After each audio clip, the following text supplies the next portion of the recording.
So what are 7 things that a prospective buyer is going to inspect when they come into your home?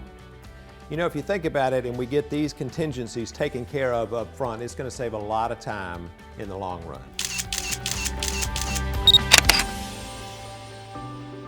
First thing that you want to do when a buyer comes into your home is make sure that your house is clean. And I'm not talking just clean, I'm talking spotless.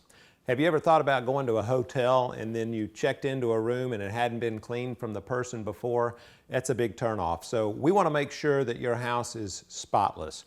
You need the beds made, you need the floors polished, all the granite needs to look good. Wipe off the stainless appliances or whatever type of appliances you have. But cleanliness is probably the #1 thing that people look at when they go into a home. If it's not clean, there's an instant turn-off factor, and we don't want to have that be part of the process, so we need it exceptionally clean from the start. The next thing is declutter. If you have a lot of heavy furniture that you have to walk around for a natural path, you probably would want to consider moving the furniture around so that it's not in a pathway. You don't want a lot of personal things hanging on the refrigerator. You don't want a lot of personal pictures hanging on the walls. Those types of things make it difficult for the prospective buyer to put themselves into your home. So decluttering is a very big factor. Number 3 on our list is the kitchen. While it might be number 3 on the list, it's probably the #1 important thing for the household. A lot of functions happen in the kitchen, and it's a gathering spot, entertaining spot, so the kitchen is very important. You want to have all the counters cleaned, and if they're granite, you want them polished. If they're wood, you want them dusted. You want to make sure that the microwave and the inside of the oven are both clean. Number 4 on our list are the walls and the paint.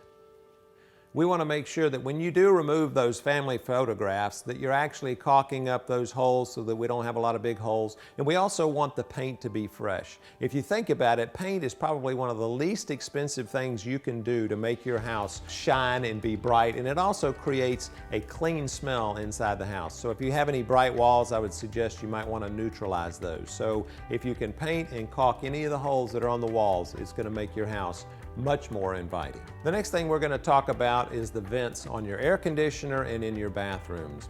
So, you know, we all have a supply of air that comes through the air conditioner vents, but a lot of times the vents themselves get very dirty and moldy looking, and you want to clean those as best you can, especially if you have a stipple ceiling. The stipple ceiling tends to grab the dust particles that come out of those vents. So if you can clean those up, you can even use some of the white spray paint to help clean those on the stipple ceiling, but having that cleaned is very important. And the other thing is the bathroom vents. We always have the vents that flow to the outside, that take the moisture out, but those all get clogged up with dust and debris. So if you can vacuum those off, that really makes it look much more inviting. The 6th item on our list is the caulk. Have you ever gone into a house and they have really nice crown molding around the edges at the ceiling, but you see these big caulk lines that there's a gap where the caulk has actually shrank over the years? Well, it's a very inexpensive fix. Caulk is $4 to $5 a tube, and it's very easy to apply. Just make sure that you wet your finger when you go to push down the caulk into the cracks, and that keeps it as a smooth joint. So think about repairing any caulks. And speaking of caulk, if you look in the bathrooms, caulk around the shower head, around the bath fixtures, that really makes it look a lot better. And also check for any wall cracks that you might have between the ceiling tile and the top of the bathtub.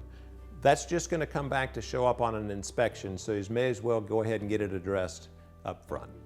And the last thing on our list is going to be, let's repair anything that's broken.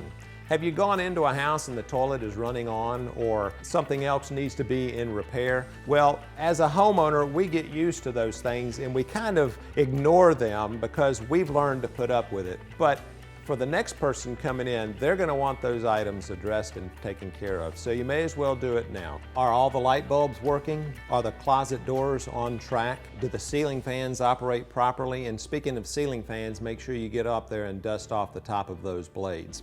Another thing that you need to really address are the sliding glass doors. You make sure that they move freely. And also, do the toilets run on? Let's make sure that the toilets work properly, because I can promise you when the home inspector comes in and they check it out, that will be on their list.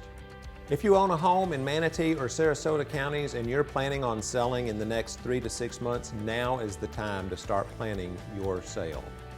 And I'd like to help you navigate that process so it's as painless as possible. So just click on the link below and we'll set up a time that's convenient to you. And remember, most people sell a house 4 to 5 times during a lifetime. We do it every day.